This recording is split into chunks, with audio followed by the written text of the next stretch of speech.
নতুন voter আইডিৰ post অফিচৰ পৰা এনেকৈ আহে এইটো চাই লওক আপোনাৰ নতুন ভোটাৰ আইডি নতুনকৈ এপ্লাই কৰিলে এনেকৈ পোষ্টেলৰ ফালৰ পৰা আহে পোষ্ট অফিচৰ পৰা চাই লওক এতিয়া আমি আনবক্সিং কৰিম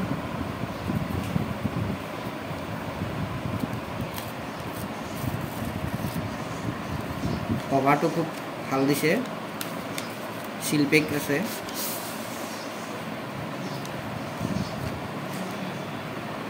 এই কাৰ্ডখন আমি লাহেকৈ ইয়াৰ পৰা গুচাই দিম এয়া কাৰ্ডখন PVC কাৰ্ড হয়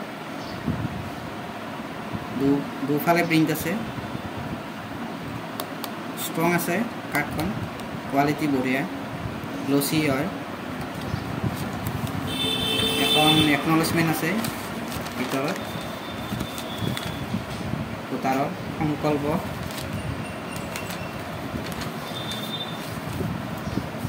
এনেকৈ আপোনালোকৰ নতুনকৈ যেতিয়া এপ্লাই কৰিব আপোনাৰ এক মাহমানৰ পিছত আপোনাৰ এনেকৈ আহি যাব পোষ্টেলৰ পৰা আৰু এখন কিতাপৰ দৰে কিবা এখন দিছে ইয়াত আপোনাৰ ভোটাৰৰ ডিটেইলছ কিলা কেনেকৈ ভোট দিব কেনে কি কথা এইবিলাক চব থাকিব ইয়াতে আপোনালোকে চাব পাৰিব